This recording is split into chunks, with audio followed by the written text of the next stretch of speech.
दोस्तों आज मैं आप लोगों के लिए लाया हूँ एक और कमाल की जापानीज हॉरर मूवी जिसका नाम है द हॉन्टेड अपार्टमेंट्स। दोस्तों ये कहानी है एक ऐसे श्रापित अपार्टमेंट की जिसके अंदर से किराएदार बाहर निकलने को तड़पते हैं क्योंकि हर रात डिमोनिक आत्माएं उन्हें सोने नहीं देती। ये मूवी 2005 में रिलीज हुई थी और IMDb ने इसे 6.2 आउट ऑफ 10 की रेटिंग्स दी है। दोस्तों अब उस बिल्डिंग के अंदर से लोग अपनी जान कैसे बचाएंगे ये तो हमें वीडियो में ही पता चलेगा। तो आप लोग वीडियो को पूरा लास्ट तक देखना और चैनल पे नए हो तो चैनल को सब्सक्राइब भी जरूर कर देना क्योंकि आज की इस वीडियो में हम लोग द हॉन्टेड अपार्टमेंट्स मूवी को समझते हुए इसके बारे में कुछ बात करने जा रहे हैं। और अब हम इसी के साथ चलते हैं सीधा वीडियो की तरफ। कहानी की शुरुआत में हम देखते हैं आइमी और उसके पापा यमातो को। आइमी की माँ कुछ ही टाइम पहले मर गई है और अब वो दोनों एक नई शुरुआत के लिए एक नया घर ढूंढ रहे हैं। आइमी और यमातो को एक काफी अच्छी अपार्टमेंट बिल्डिंग मिल जाती है जिसके मैनेजर का नाम था ईबिसु। अब क्यों ना उस बिल्डिंग को रहने से पहले देख लिया जाए और आइमी और यमातो भी ऐसा ही कुछ काम करते हैं। अपार्टमेंट की बिल्डिंग को वो दोनों देखने के लिए पहुंच जाते हैं और आइमी को सब कुछ नॉर्मल लगता है सिवाय एक रस्सी के जो दो पत्थरों से बिल्डिंग के बाहर बंधी हुई थी। आइमी उस बात पे ध्यान नहीं देती और वो सब लोग अपार्टमेंट नंबर 301 को देखने के लिए जाते हैं। वो अपार्टमेंट काफी अच्छे से बना हुआ था और किसी भी फैमिली के लिए परफेक्ट था। इस पूरे सीन के साथ हमें आइमी के छोटे परिवार के बारे में और कुछ चीजें पता चलती हैं, जैसे आइमी 11th क्लास में पढ़ती है और उसके पापा एक राइटर है। खैर इन द एंड वो लोग उस अपार्टमेंट को फाइनल कर देते हैं और दोस्तों नए घर लेने की खुशी सबसे ज्यादा होती है ईबिसु को। ईबिसु खुशी के मारे रोने लगता है जिससे आइमी और ज्यादा कंफ्यूज हो जाती है क्योंकि आखिरकार एक बिल्डिंग मैनेजर इतनी जरा सी बात पे कैसे रो सकता है। इतना ही नहीं, वापस घर जाते वक्त आइमी को बिल्कुल अपनी जैसी उम्र की एक लड़की अपार्टमेंट की बालकनी पे दिखाई देती है और हम लोग इतना तो अच्छे से समझ जाते हैं कि वो लड़की एक आत्मा है। यहाँ से सीन जाता है कुछ दिन आगे जहाँ पर आइमी और यमातो अपना सामान लेकर अपार्टमेंट बिल्डिंग पहुँचते हैं और दोस्तों अपार्टमेंट में जितने भी लोग पहले से रहते थे वो सब उन दोनों का बड़ी ही खुशी से वेलकम करते हैं, पर उन लोगों की खुशी के पीछे भी एक काला राज छुपा हुआ था। इस अजीबोगरीब वेलकम के बाद हम लोग बिल्डिंग के लोगों से मिलते हैं जिनमें आते हैं होतेई और उसकी बीवी मोसामी और ये दोनों अपार्टमेंट नंबर 103 में रहते हैं। इजोमू और उसकी बीवी 201 अपार्टमेंट नंबर में रहते हैं और कोतोबुकी और उसका बॉयफ्रेंड 203 अपार्टमेंट में रहते हैं। वो सब लोग हद से ज्यादा खुश थे जिससे आइमी सोच में पड़ जाती है और इतना ही नहीं, बिल्डिंग के सारे लोग आई नाम को पढ़ने के बाद डर जाते हैं। असल में वो सारे लोग आइमी के नाम को गलती से आई समझ लेते हैं, पर जब उन्हें पता चलता है कि आइमी का नाम आइमी है, आई नहीं है, तो वो सब लोग नॉर्मल हो जाते हैं। सारे लोग इसके बाद सामान रखने में भी मदद करवाते हैं, पर यह बात तो साफ हो गई थी कि इस बिल्डिंग के लोग कुछ न कुछ छुपा रहे हैं और वो बात शायद आई नाम से रिलेटेड है। खैर इस सब के बाद आइमी मिलती है तकाशी से जो इजोमू फैमिली का बेटा है और वो अपार्टमेंट 201 में रहता है। आइमी और तकाशी उसी दिन दोस्त भी बन जाते हैं और इसी के साथ आइमी को पता चलता है कि 302 अपार्टमेंट के अंदर भी एक फैमिली रहती है जो आइमी और उसके पापा का वेलकम करने के लिए नहीं आई थी। सब लोगों से मिलने के बाद आइमी जाके अपनी पापा की मदद करती है सामान सेट करने में, पर दोस्तों यहाँ पे हम लोग देखते हैं कि किसी वजह से आइमी अपने पापा से दूर रहने की कोशिश करती है। उसका पापा अक्सर नशे करता है और वो अपनी पत्नी के मरने के बाद से बहुत ज्यादा बदल गया है। खैर आइमी का पापा जैसा भी है, आइमी हमेशा कोशिश करती है कि उसका पापा नशे छोड़ दे और नॉर्मल हो जाए। आइमी को उस दिन फिर से वो लड़की दिखाई देती है जो उसे पहले दिन दिखाई दी थी और वो लड़की इस बार एक अपार्टमेंट के अंदर घुस जाती है। आइमी सोचती है कि क्यों ना चलो उस लड़की से दोस्ती कर ली जाए, पर दोस्तों उस लड़की का अपार्टमेंट बंद था और आइमी को एक बहुत ही शैतानी वाइब उस जगह से आने लगती है। अपार्टमेंट में आने के बाद से ही आयमी को अजीब चीजें फील हो रही थी और अब अचानक ही दो क्रीपी बच्चे उसके सामने एक क्रीपी गुड़िया छोड़कर भाग जाते हैं। थोड़ी देर में आयमी को पता चल जाता है कि वो दो बच्चे 302 अपार्टमेंट वाली फैमिली से बिलोंग करते हैं और वो फैमिली अपना घर खाली कर कर जा रही है। आयमी बच्चों की गुड़िया लौटाने के लिए जाती है, पर वो फैमिली बहुत ज्यादा डरी हुई थी और वो लोग बिना गुड़िया को लिए ही अपार्टमेंट से भाग जाते हैं। उन लोगों के जाते ही ईबिसु आयमी के पास आता है और उसे एक सख्त रूल बताता है, और वो ये था कि किराएदारों को आधी रात से पहले अपार्टमेंट के बाहर बनी हुई लाइन के अंदर आना होगा और कोई भी आधी रात के बाद रस्सी के पार नहीं जा सकता। ऑब्वियसली आयमी को ये बात थोड़ी अजीब लगती है, पर पूछने पे ईबिसु ज्यादा कुछ नहीं बताता। आयमी अपने पापा को भी इस बारे में बताती है, पर उसका पापा नशे में धुत पड़ा था। दोस्तों, आयमी को अब पूरा शक था कि इस बिल्डिंग के अंदर कुछ गड़बड़ है, और उसका शक यकीन में बदल जाता है जब वो गुड़िया वापस करने के लिए अपार्टमेंट 302 वाली फैमिली के पास जाती है। उन क्रीपी बच्चों की मम्मी का नाम था सायूरी, और अब आयमी सायूरी से बातें करती है और वो सायूरी से पूछती है कि आखिर उस बिल्डिंग में इतने अजीब रूल्स क्यों हैं, और सायूरी बताती है कि असल में वो बिल्डिंग श्रापित है। हमें अब यहाँ पे पता चलता है कि जब सायूरी की फैमिली पहली बार बिल्डिंग में गई थी तो उन लोगों को भी बहुत अजीब चीजें फील हुई थी। सायूरी को पता चला था कि उस बिल्डिंग में आई नाम का इस्तेमाल करना मना है, पर सायूरी ऐसा कैसे कर सकती थी क्योंकि उसकी एक बेटी का नाम था आई। वो हर दिन अपनी बेटी को आई नाम से बुलाती थी, पर फिर एक दिन उसे एक लड़की की झलक दिखाई देने लगी। घर में पैरानॉर्मल चीजें होने लगी और एक रात तो एक अनजान शक्ति उसके बेटे ताकुमी को अपने साथ खींचकर ले जाने लगी। ये बात साफ हो गई थी कि वो अपार्टमेंट हॉन्टेड है और उन लोगों की लाइफ में दुख और परेशानी बढ़ गई थी, जिसके बाद एक दिन ताकुमी पोजेस्ड हो गया था। ताकुमी आई को मारने लगा था और आई की जान बड़ी ही मुश्किल से बच पाई थी, जिसके बाद ताकुमी बेहोश हो गया था। ताकुमी के बाद आई पोजेस्ड हो गई थी और आई ने पोजेस्ड हालत में बोला था कि मेरा नाम गलती से भी मत लेना। उस डरावने हादसे के बाद सायूरी को पता चल गया था कि उस बिल्डिंग के अंदर एक 17 साल की लड़की की आत्मा रहती है जिसका नाम था आई। आई उस बिल्डिंग के मालिक की बेटी थी जो 30 साल पहले स्कूल से घर आते वक्त गायब हो गई थी और आज तक किसी को आई की लाश नहीं मिली। आई की आत्मा बहुत ज्यादा अकेली है और उसने किराएदारों को अपना खिलौना बना रखा है। आई की आत्मा रात के टाइम बिल्डिंग के अंदर और ज्यादा आत्माएं बुला लेती है और किराएदारों को परेशान करती है, और अगर कोई भी आधी रात के बाद अपार्टमेंट से बाहर जाता है तो वो उसे मार डालती है। सायूरी ये भी बताती है कि आज तक जिसने भी नियमों का उल्लंघन किया है वो सारे लोग मारे गए हैं और 30 साल में आज तक पूरे 13 परिवार मारे जा चुके हैं। उस घर से जिंदा बचने का एक ही रास्ता है और वो ये है कि जब भी कोई नया किराएदार बिल्डिंग में आए तो एक पुराना किराएदार बिल्डिंग को छोड़ सकता है, और इसलिए ही आयमी की फैमिली जैसे ही घर में आई थी सायूरी की फैमिली घर से भाग गई थी और अब वो लोग सुरक्षित है। आयमी अब यहाँ पे समझ जाती है कि आखिरकार बिल्डिंग के लोगों ने उनका खुश होकर वेलकम क्यों किया था, और अब आयमी अपने पापा के साथ अपार्टमेंट में फंस चुकी है। अब ये सारी सच्चाई पता चलने के बाद आयमी रात के टाइम घर पहुंचती है और वो मिलती है तकाशी से। वो तकाशी को बता देती है कि उसे सारी सच्चाई पता चल गई है, जिसके बाद हमें पता चलता है कि अब जब नए किराएदार आएंगे तो तकाशी की फैमिली को घर छोड़ने का मौका मिलेगा। उन दोनों की फ्रेंडशिप यहाँ पे और ज्यादा स्ट्रांग हो जाती है, जिसके बाद आयमी सारी बातें जाकर अपने पापा को भी बताती है, पर उसके पापा को किसी भी चीज पे यकीन नहीं था। उस रात को आयमी को डरावनी आवाजें सुनाई देती है और वो पूरी रात सो नहीं पाती, और यहाँ से सीन जाता है तकाशी की फैमिली पे। हमें पता चलता है कि तकाशी के पापा का ट्रांसफर हो गया है और अगर उन्होंने इस बिल्डिंग को खाली नहीं किया तो तकाशी कॉलेज नहीं जा पाएगा क्योंकि उसके पापा की नौकरी चली जाएगी।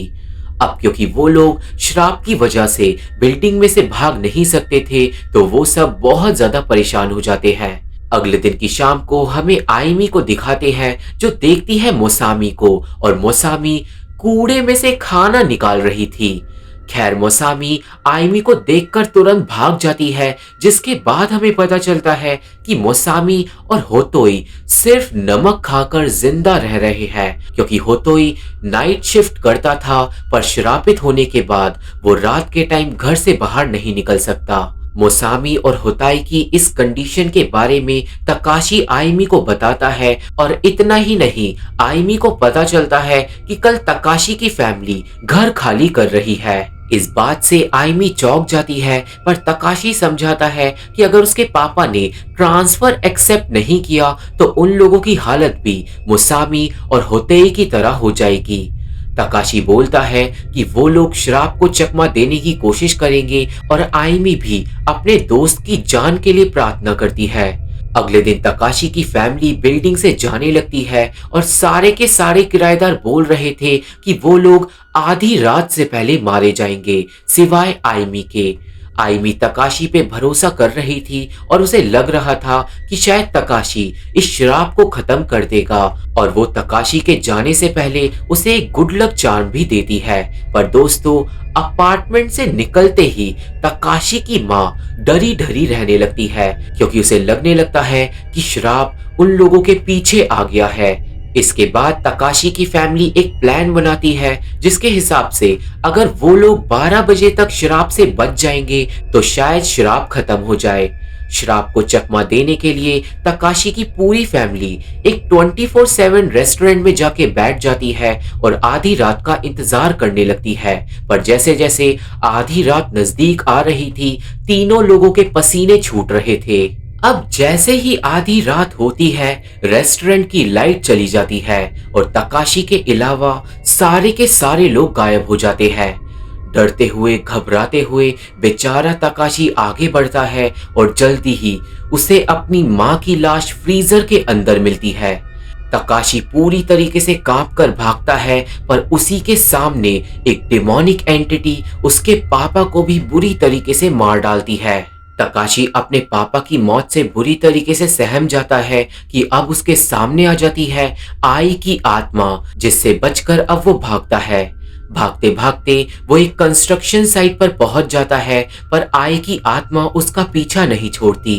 एंड में आई की आत्मा तकाशी के बिल्कुल पास आ जाती है, पर तकाशी आइमी के गुड लक चार्म से उस डिमोनिक आत्मा को भगाने की कोशिश करता है, एंड गेस व्हाट, वो आत्मा गायब भी हो जाती है। तकाशी को लगता है कि उसने श्राप को खत्म कर दिया, और वो खुशी के मारे आइमी को वीडियो कॉल करता है। आइमी भी बहुत ज्यादा खुश होती है, पर वो अचानक ही अजीब अजीब बातें करने लगती है, जिससे तकाशी समझ जाता है कि वो फोन पे आइमी से बात नहीं कर रहा।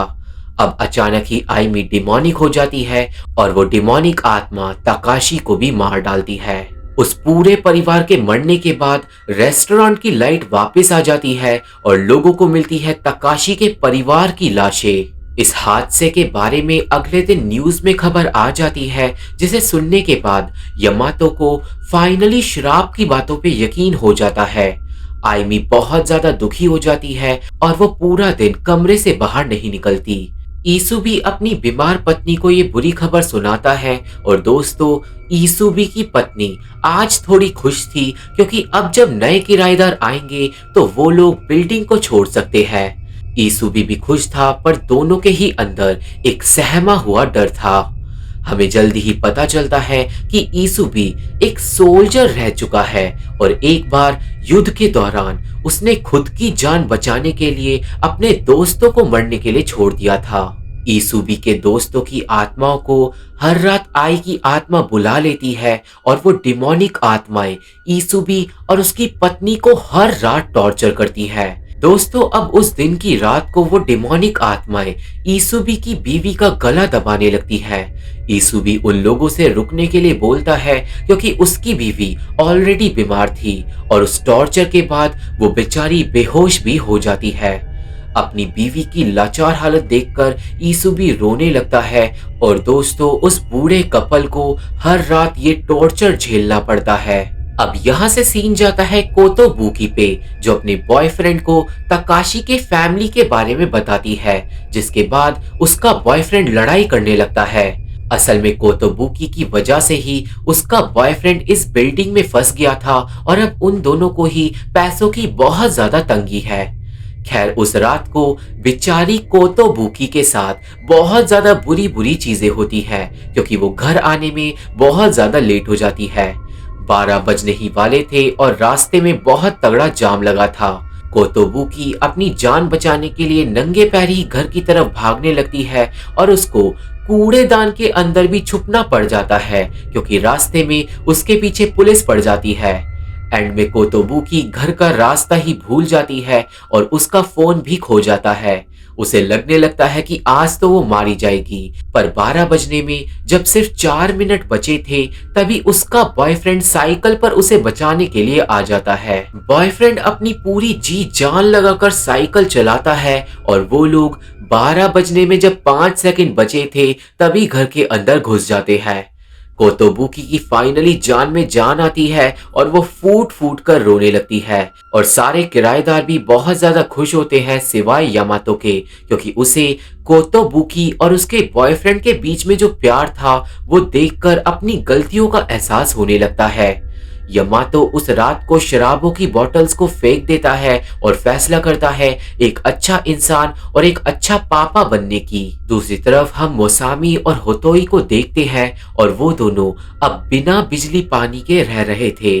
उन लोगों की हालत इतनी ज्यादा बुरी हो गई थी कि अब वो दोनों एक दूसरे का खून पीकर डिनर करते हैं। अब ऑब्वियसली इतने सारे हादसों के बाद आइमी फैसला करती है इन्वेस्टिगेट करने का और वो जाकर लाइब्रेरी में पुराने न्यूज़पेपर्स को पढ़ती है, जिसमें उसे पता चलता है कि 30 साल पहले जब आई गायब हुई थी तो उसके पापा ने बयान दिया था कि वो स्कूल से उस दिन घर वापस लौटी ही नहीं थी। पर दोस्तों सोचने वाली बात है कि अगर आई घर वापस आई ही नहीं थी तो उसकी आत्मा बिल्डिंग के अंदर क्या कर रही है। उस शाम को आइमी मिलती है अपनी एक पड़ोसन से जो बिल्डिंग के सामने वाले घर में रहती है और वो एक काफी एजेड औरत थी। वो औरत आइमी को गलती से आई समझ लेती है, पर आइमी उसकी कंफ्यूजन दूर कर देती है। पर यहाँ पे वो औरत बताती है कि जिस दिन आई गायब हुई थी उस दिन वो स्कूल से घर वापस पक्का लौटी थी, क्योंकि उस औरत ने आई को घर लौटते हुए देखा था। अब यहाँ पे आइमी अच्छी तरीके से समझ जाती है कि आई के साथ कुछ बहुत बुरा हुआ था और वो भी बिल्डिंग के अंदर, पर क्या ये हमें एंड में पता चलेगा।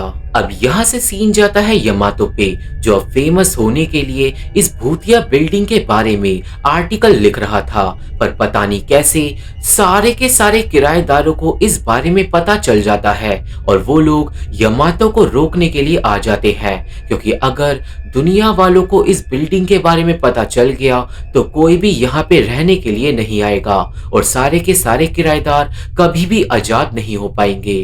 दोस्तों यामातो किराएदारों को फिलहाल के लिए भगा देता है, पर इस सीन में किराएदार बहुत ज्यादा अजीब बिहेव कर रहे थे, जैसे कि वो लोग पोजेस्ड हो गए हो। अब रात को आइमी भी घर आ गई थी और आधी रात से पहले यामातो आर्टिकल पूरा भी कर लेता है, पर दोस्तों वो आर्टिकल यामातो किसी को भी भेज नहीं पाता, जैसे कि वो श्राप चाहता ही ना हो कि किसी को उस श्राप के बारे में पता चले। यामातो अब आर्टिकल की हार्ड कॉपी लेके अपने एडिटर के पास जाने का फैसला करता है, पर ईसुबी उसे सीढ़ियों से गिरा देता है। अचानक ही सारे के सारे किराएदार उसकी जान के पीछे पड़ जाते हैं और ईसुबी की बीवी उसका हाथ भी काट देती है। यामातो अपनी जान बचाकर वापस घर में घुस जाता है, जहां पर आइमी उसे संभालती है।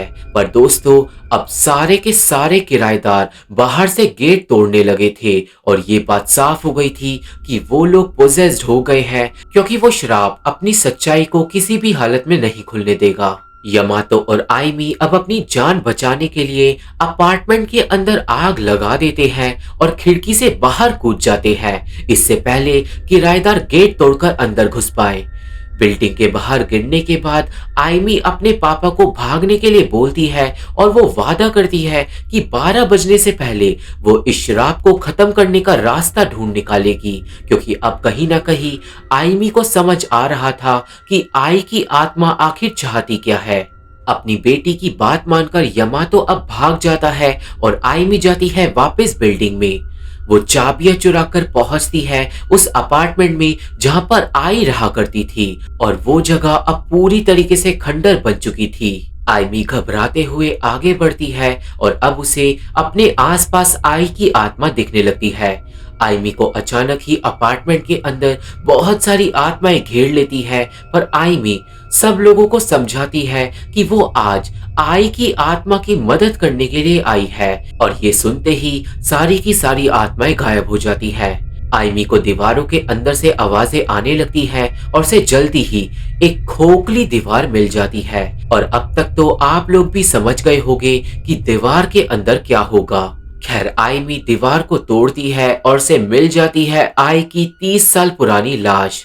अपार्टमेंट में हो रहे शोर की वजह से सारे के सारे किराएदार भी वहां पर पहुंच जाते हैं, और अब आयमी अच्छी तरीके से समझ गई थी कि ये बिल्डिंग श्रापित क्यों है। असल में बिल्डिंग के श्राप का कारण ही ये था कि अभी तक आई की मुक्ति नहीं हुई थी और वो बेचारी 30 साल से दीवार के अंदर कैद थी, और इसलिए उसने गुस्से में किराएदारों को कैद कर रखा था। ये सच्चाई पता लगाने के बाद आयमी फोन करती है यमातो को और वो उसे वापस घर बुला लेती है, ये कहकर कि अब किराएदार उसे नहीं मारेंगे। यमातो भी समय रहते लाइन के अंदर आ जाता है और फिर अचानक ही पूरी की पूरी कहानी बदलने लगती है, और यहाँ से आयमी भी अपना रूप बदल लेती है।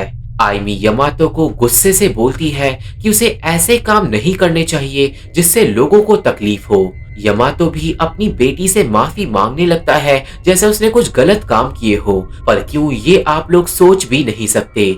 अब तभी आयमी रस्सी की लाइन को यमातो के दूसरी तरफ रख देती है और बोलती है, सरप्राइज, असली लाइन यहाँ पर थी, जिससे पूरी की पूरी कहानी बदल जाती है। यमातो लाइन के अंदर फिर से आने की कोशिश करता है, पर इस बार आयमी उसको लात मारकर बाहर कर देती है।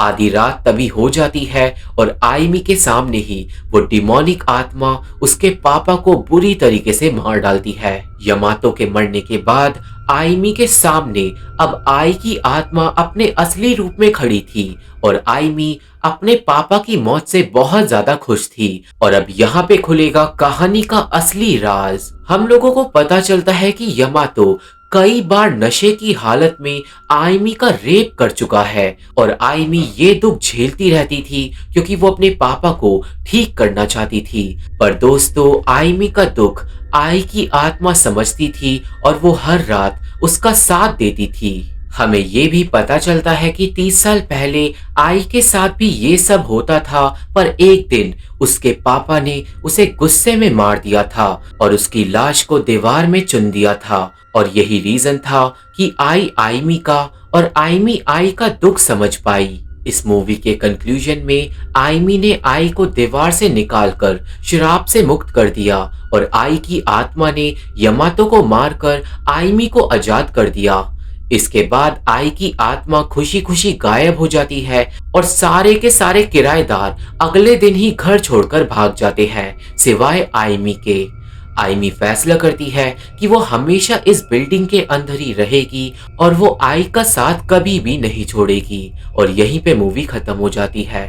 तो ये थी explanation the haunted apartments movie की, और मुझे आशा है कि आप सभी को ये मूवी समझ आ गई होगी और मेरी वीडियो पसंद आई होगी। ये मूवी देखनी है तो मेरा टेलीग्राम ज्वाइन करना होगा। मेरे फेसबुक पेज का लिंक, इंस्टाग्राम का लिंक, स्नैपचैट का लिंक और बाकी सारे social media link description box में मौजूद है। तो अगर आप लोग मेरे से जुड़ना चाहते हो तो आप लोग मेरे को वहां पे फॉलो जरूर कर सकते हो।